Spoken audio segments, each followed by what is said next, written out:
Hello and welcome back, everybody, to the MTG Paper Legacy Discord quarterly invitational. I am Pres BTW, and I am joined back in the booth here by Dr. Leo. How's it going today? Oh, it's going well. Like I can't complain. Watching some fun Magic, get to dress up really nice, and yeah, it's a good day for some Magic. I just caught the last part of that game, and man, was that close all the way to the end. I agree. Yeah, very much so. Like every single match today has been absolutely phenomenal. Every Yeah. single one. It's Well, been very good. every single match that we've had on camera has gone to 3 rounds, 3 games. So Yeah. we've seen that each and every player has had the chance to execute their game plan and execute their game plan efficiently. Yes. And this is saying something. Like we're not talking about like, you know, 4 to 5 rounds of a standard event where you just kind of like players will goldfish and stuff like that, or they'll just their plan's very well executed. This is a lot of thinking that you got to go on here. You have to play around things. Is all open deck list, so you know every single possibility that could be in your player's hands, your opponent's hands, and it's super tough mentally. So we're giving these players a break, and you just have to sit here and listen to my homie Pres and I riff about some of these decks and about decks in general. Yeah. No, and another thing too, just we want to stress, due to the double elimination format here, we're making sure to give the players a break because from here to the end, it's going to be an absolute slog. So we are down into pure lower bracket now. So everyone has already played and eliminated their opponents to the point in which that now there is only one match left that we can watch, because the winner of that match has to move on to play the other person. So you can see on the bracket on the right here, we have Champagne at 3rd seed, Claire Storks at 8th seed.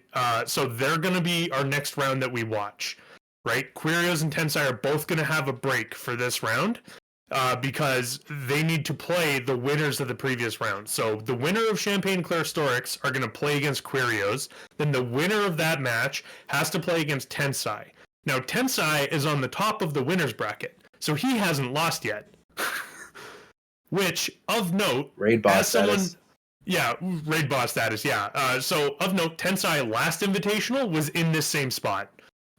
Undefeated going into the final round. So, for those who are unfamiliar with double elimination, there's something called a bracket reset, which is that if the winner of the Quirios match beforehand that goes to play Tensai in the finals is there, then what's going to happen is they're going to have to beat Tensai. That'll count as Tensai's first loss, which means Tensai is not eliminated yet. So they're going to have to play again.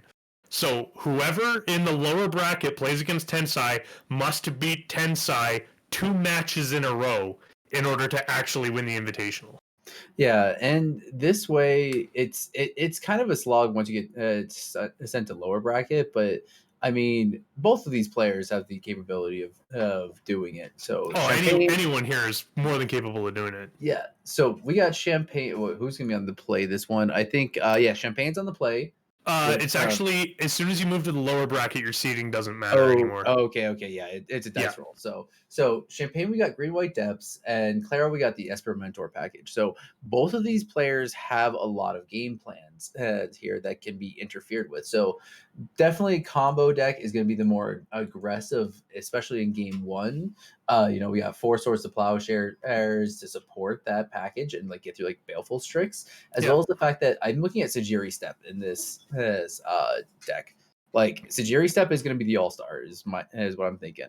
Yeah, and I actually really think this deck that Champagne brought is actually super, super well positioned for this invitational. Having a green-white Reclaimer Maverick type shell, I guess it's more similar to Reclaimer, with Mox Diamonds, whatever else, Elvish Reclaimer and Knight of the Reliquary being leaned hard on as backup plans. I really like that in exchange for a bit slower of a depths plan. So it's kind of nice how you can actually just be an Elvish Reclaimer deck and Knight of the Reliquary and just be able to play that kind of land-based creature beats game plan, and then just all of a sudden out of nowhere kill you with a Dark Depths. Yeah, the fact that we have both the 1 mana knight and the 3 mana knight here, as well as the fact that we have Green Sun Zenith to tie up a little bit of a creature toolbox package, in addition to like the ramp package you get from Flagstone Troke here and Elvish Reclaimer value, Yeah. I really do think that there is some solid advantage here. But when we look at the next list with the Esper Mentor, this list is just so much packed with value. First of all, Vanishing Verse. This card is quickly becoming my new favorite Strixhaven card. The black white being able to exile Merit Lage feels really good. But Yeah. we also have, you can play this as hand disruption game. If you're put depths on top decking, there's a lot of really bad top decks in this deck. Yeah. Of note as well, actually having the four Swords to Plowshares too makes it so there are a lot of outs to Merit Lage in this particular matchup. So I imagine that powering out the Merit Lage, if it is not convenient, Champagne will probably not be trying to do that, given that there are 5 main deck cards that just answer Merit Lage straight up. Yeah, and I want to bring up this important piece here in the fact that Unearth pretty much is a little bit of a blanket card in this, blank card in this.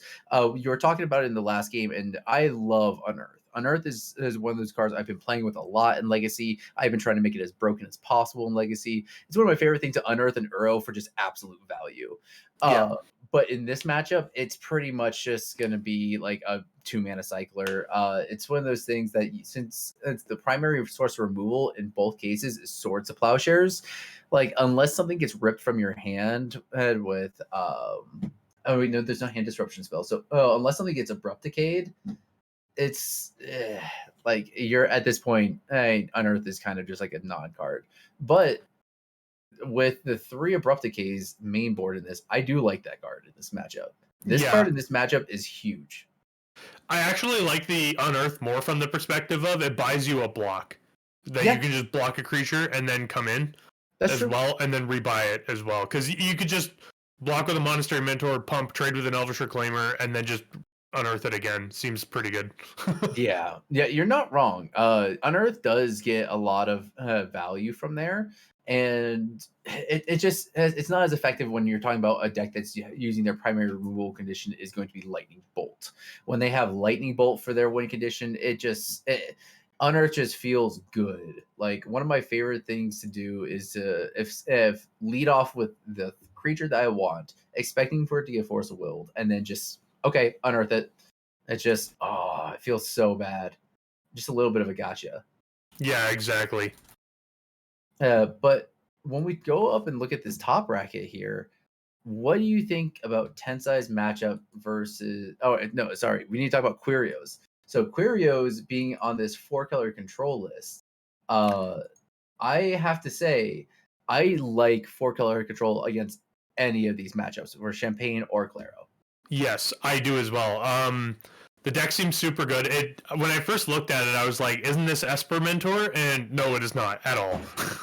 Yeah, no, and when you talk about like Esper Mentor is one of those in between mid range decks. It can play a control gameplay. You can also play an aggro gameplay with Monastery Mentor. But the thing is in this matchup versus a hard control deck, like this is like win with Jace the Mind Sculptor pluses type control deck. Yeah, I I don't like it as much.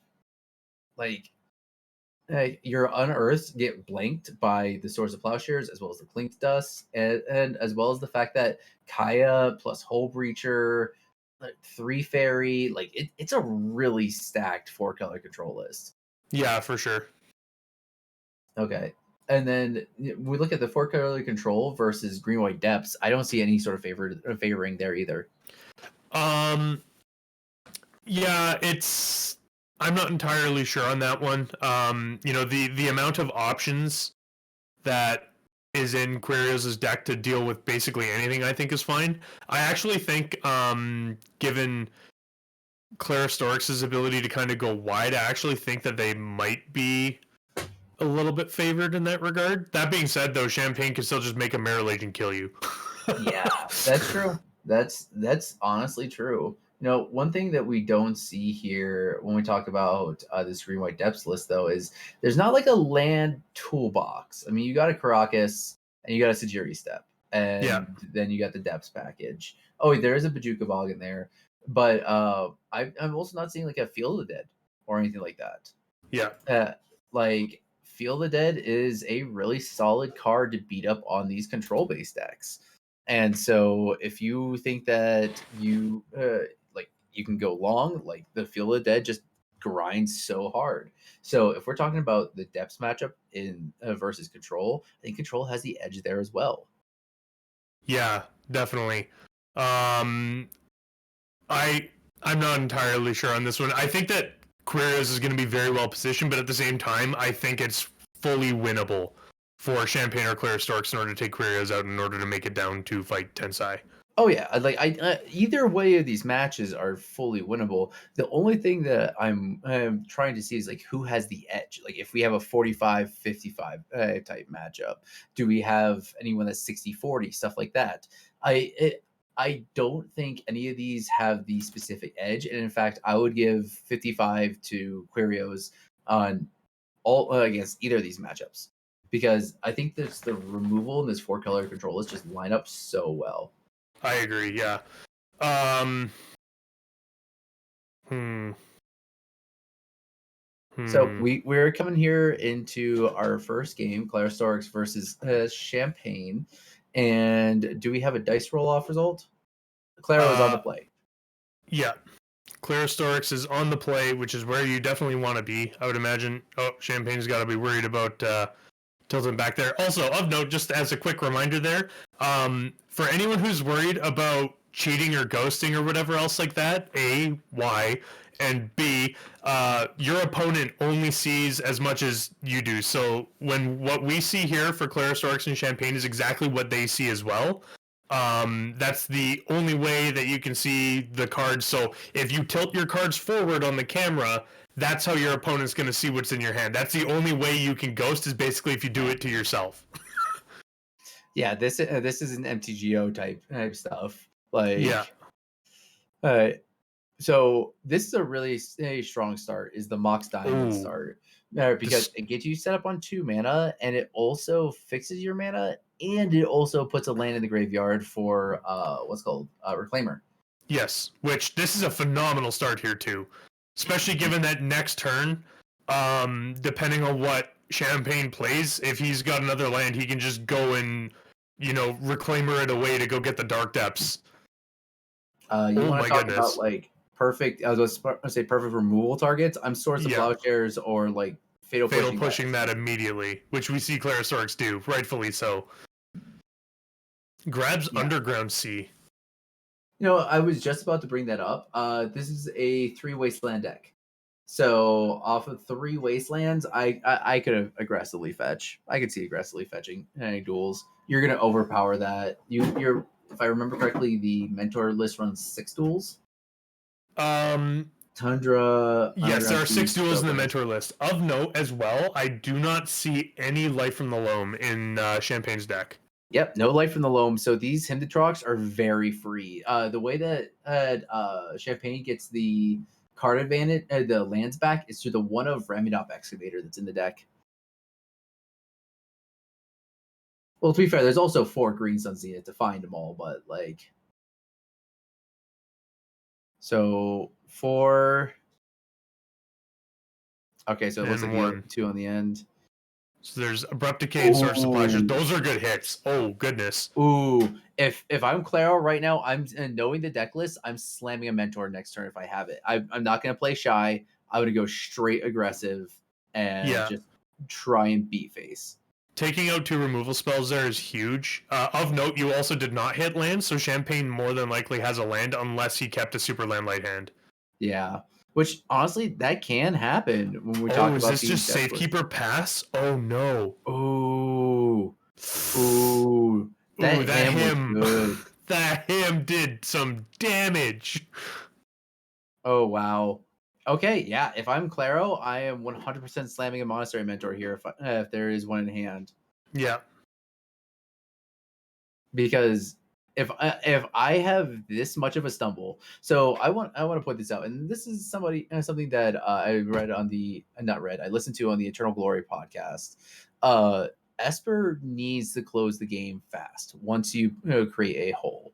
Yeah. When you talk about like control-based decks, that's the reason why Esper decks are mostly Monastery Mentor decks, because you need to close that gap as fast as possible, and Mentor is one of the fastest way to do it in white. Absolutely.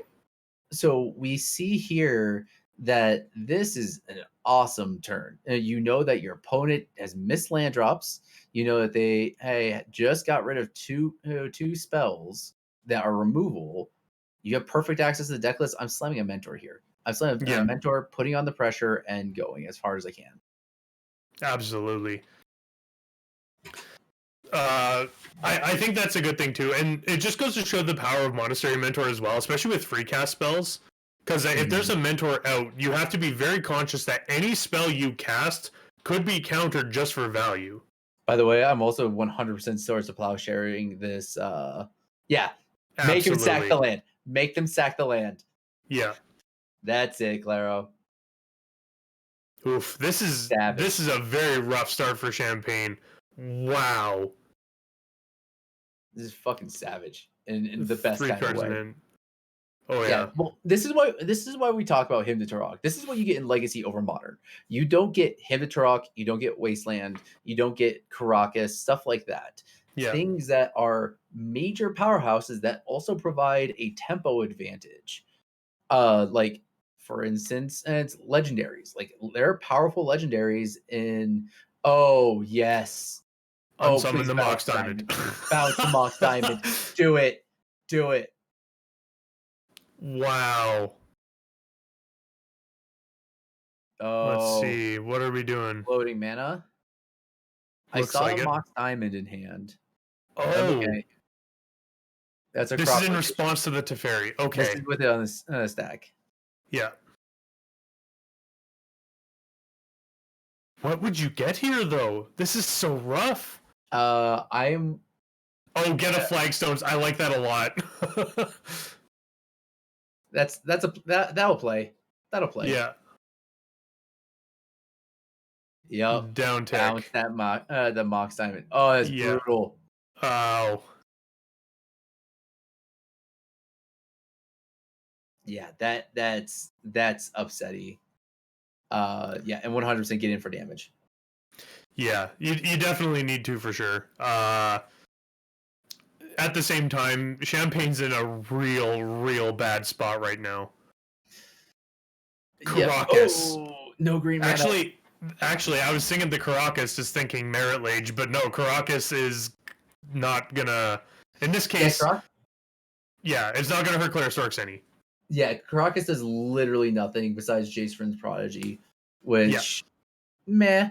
But I actually would have rather discarded the what's it called? The Caracas to the Mox Diamond.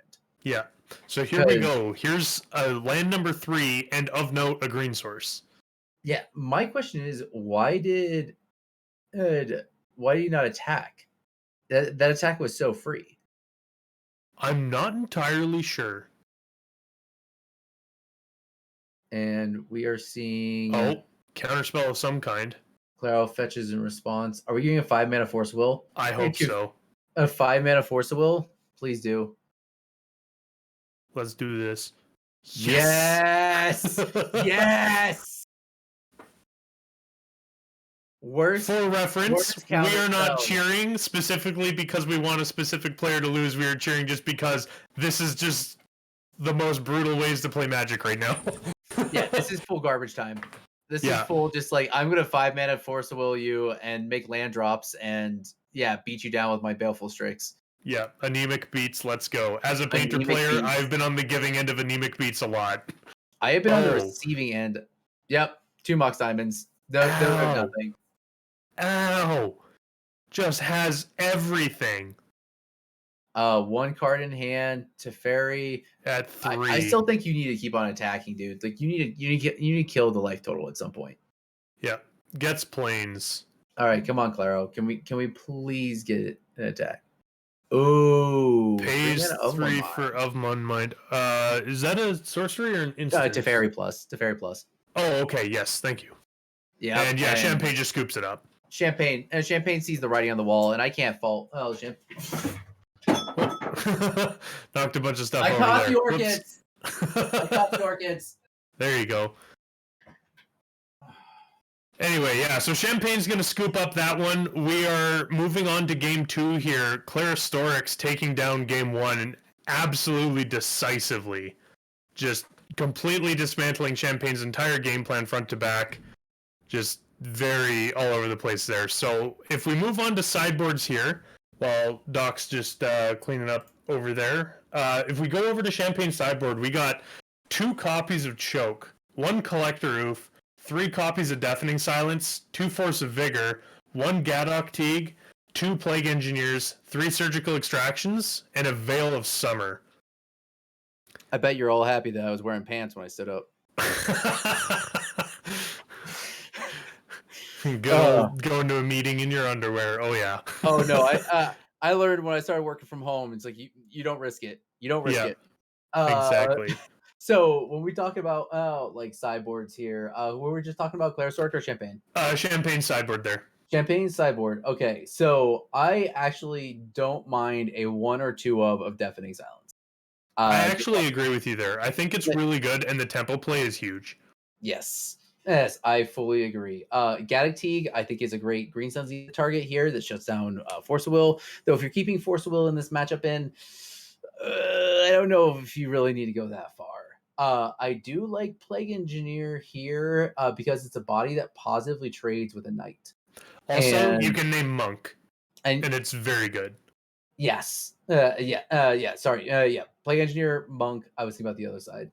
And then last card, Veil of Summer, I love, especially since you're on the play and your opponent's a Hymn to Turok player. Yes. So, of note, I know a lot of people have been low on Hymn to Turok lately. The card is still very, very powerful. If your opponents are not running, or if your local metagame is not running a ton of Veil of Summer, Hymn to Turok is still insanely good.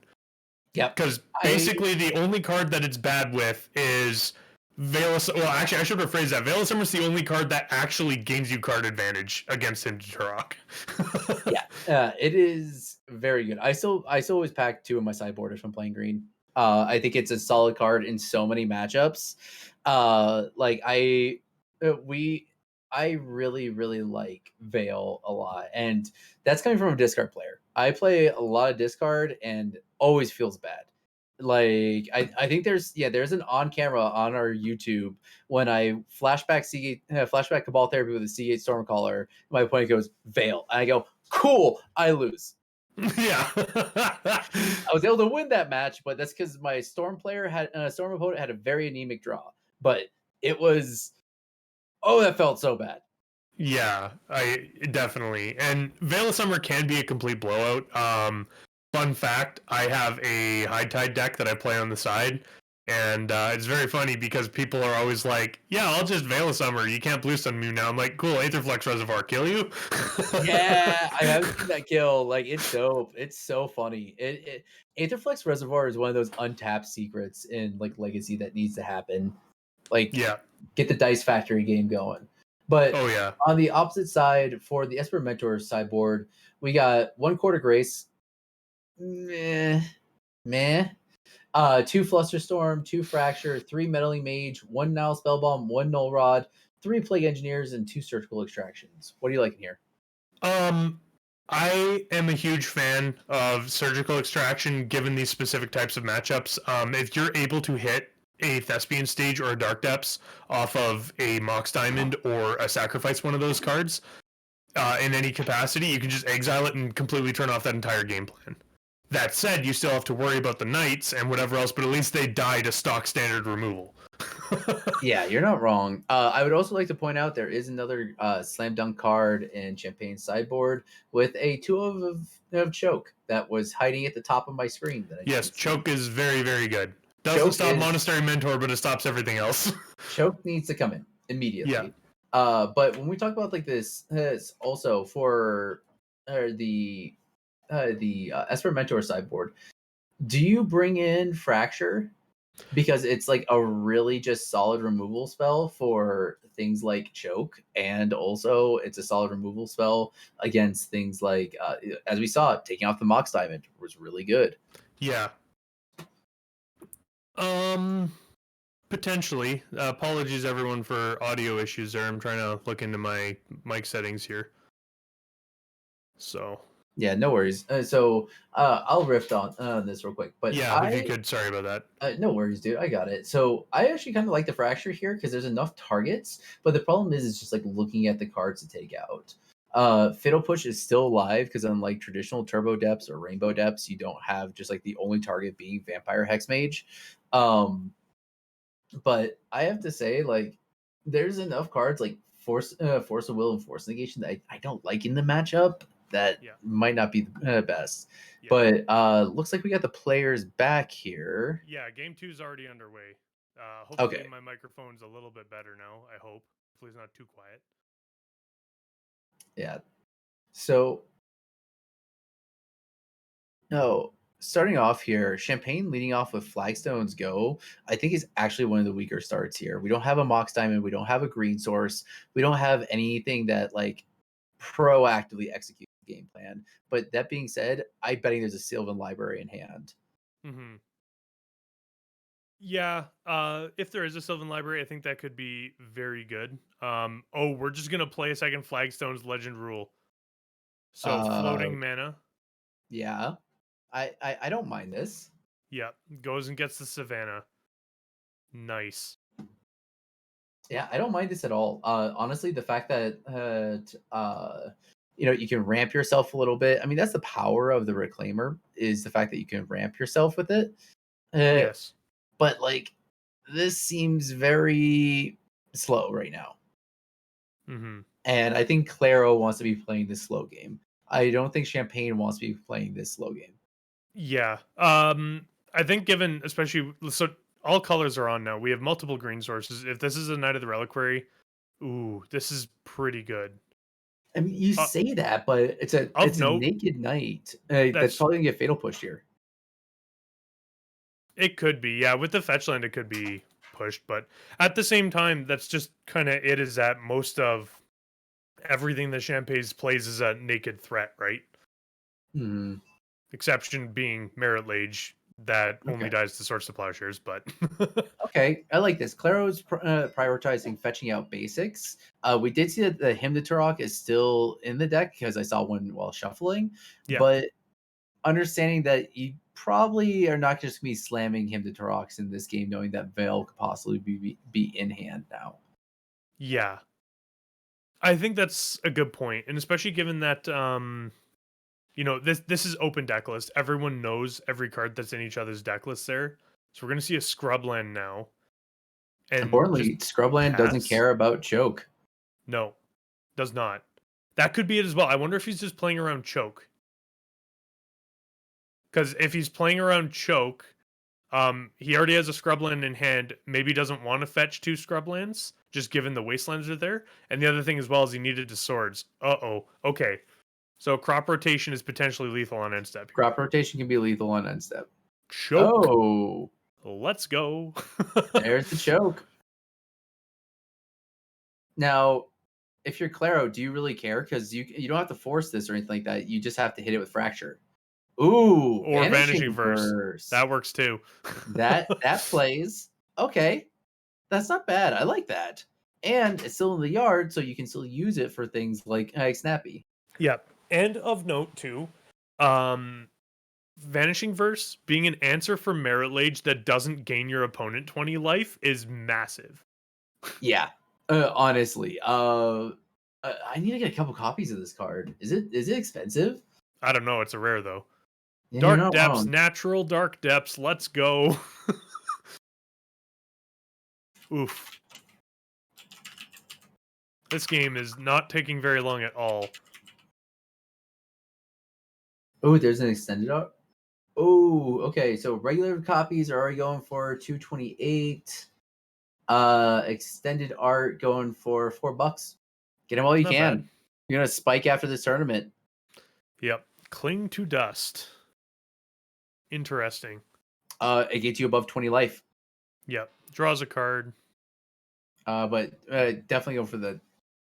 That is true, actually. The difference between 1 merit lage hit and 2 merit lage hits is absolutely massive. Yeah, especially when you have proactive blockers like a Baleful Strix or something like that. Yeah, Like that's pretty big. yeah. And it looks like actually Clear Storks went to draw a card, so I think Clear Storks is actually still at 19. Yeah, still at 19, targeted the land. Is And what are we this a seeing burb? here? Is this a burb? Him No to rock. Invitorak. Okay, so I don't hate this because if your opponent has Veil, you force the action now. Okay, so we do have a Veil. Because that Of gives you note as well. information on if you can interact with when you have to interact with the dark depths. Yeah. And also, Veil does turn off Vanishing Verse as well because Vanishing Verse is a black card. Yeah, that's what I'm saying. Like it gives you, it teaches you, it tells you when you can go. Interesting that Champagne didn't make a Merit Lage there. Hmm.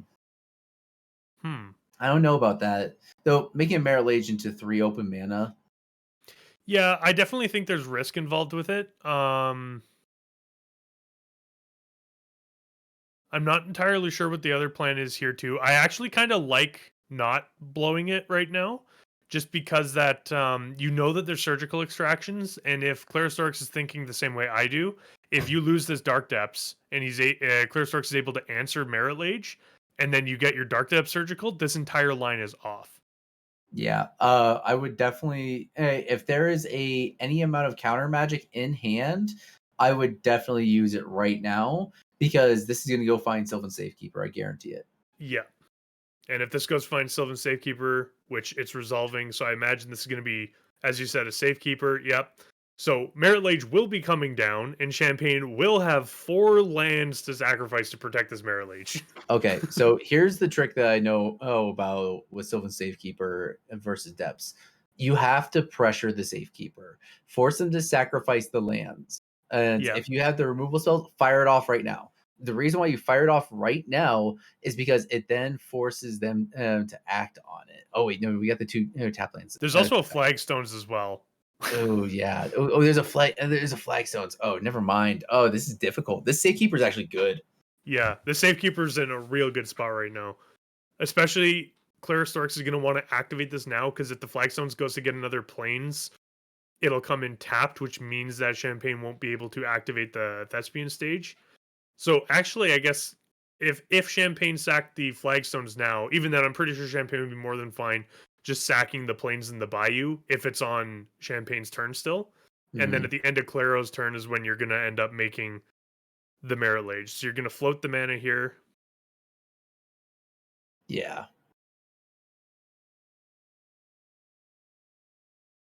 Of note, the Savannah does need to be tapped. Is that? Yep, that is the Red Dragon portrait created by fucking what's his name, which was also popularized by the book The Red Dragon by I can't remember his name, but the same dude that wrote surprising William Blake. Thank you. Oh, which no, what's it William Blake? Oh, wow. Just Sajiri step. Kill you. Got it. GG's.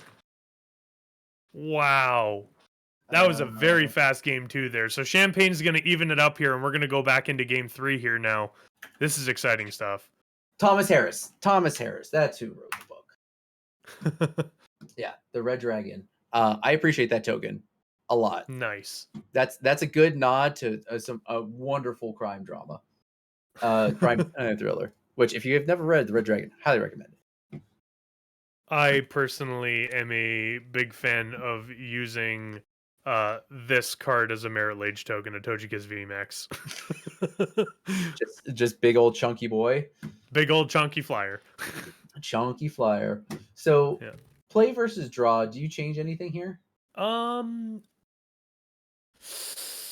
I don't really think so.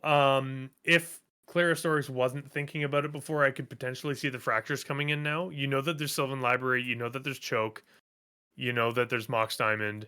Also Fracture being able to hit Knight of the Reliquary, or does not hit creatures, sorry, Artifact, Enchantment, or Planeswalker. Yeah, being able to hit those cards is pretty big.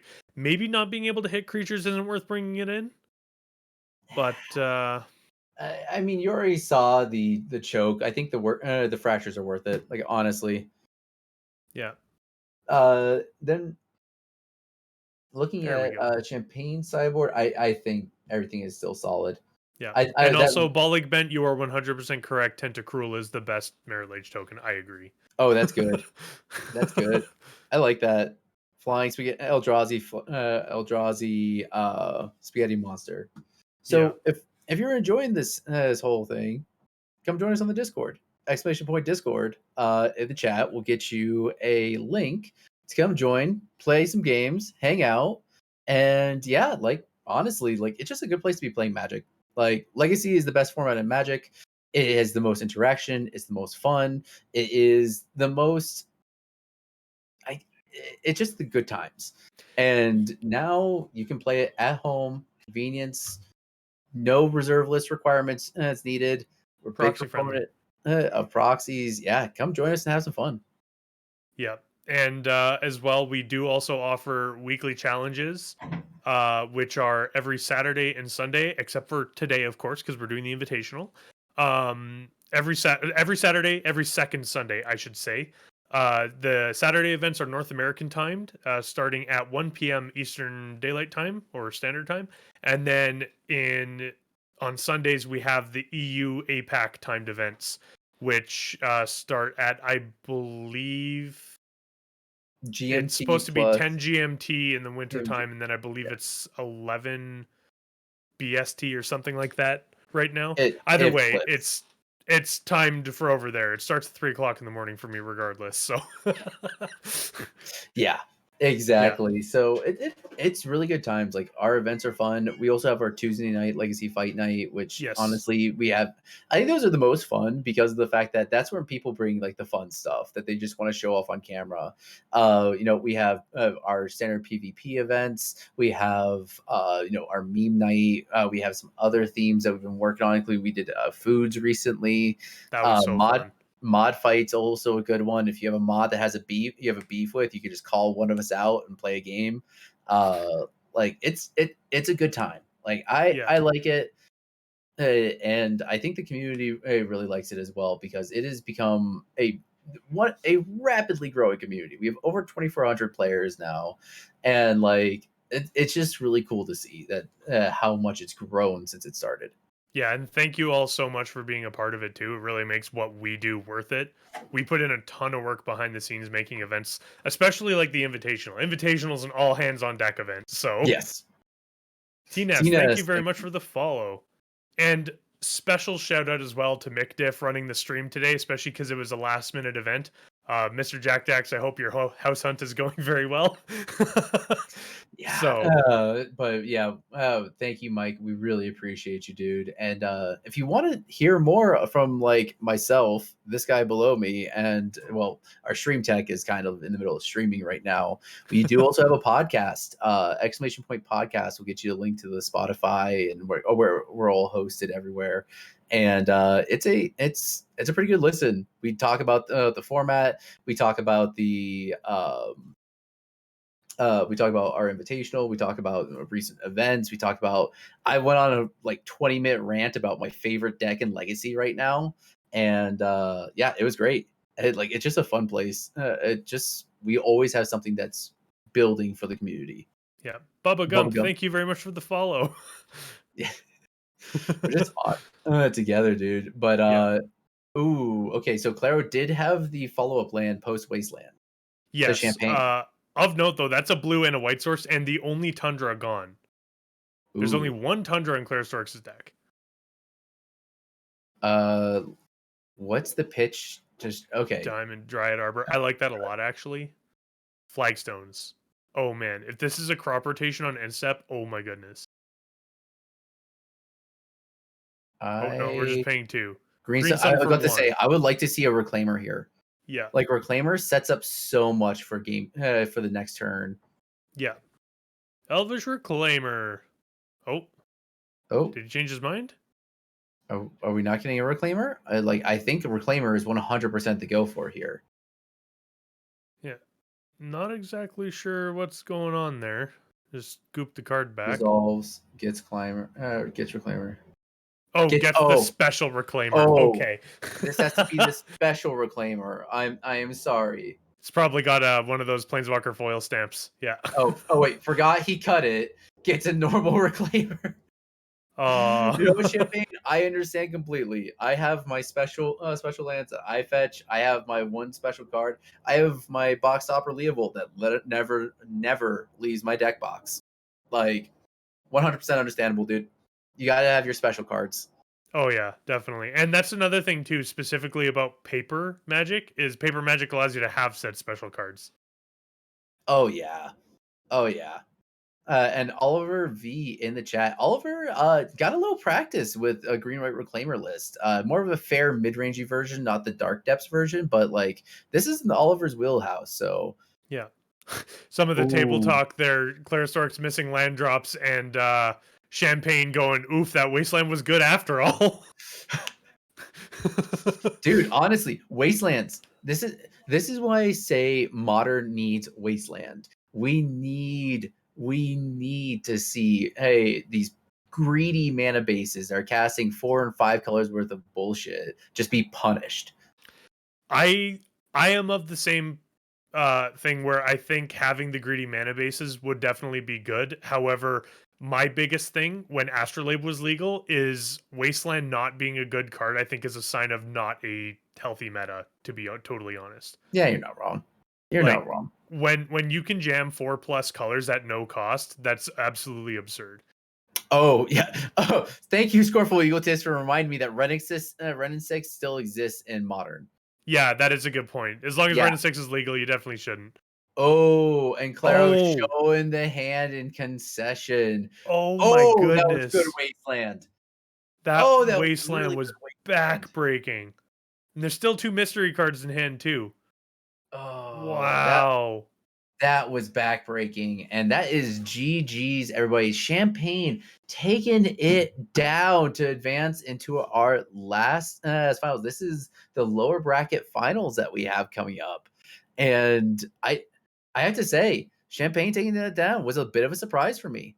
Like it I'm not terribly surprised. I think given how rocky the start was, I'm definitely impressed that Champagne managed to pull it off.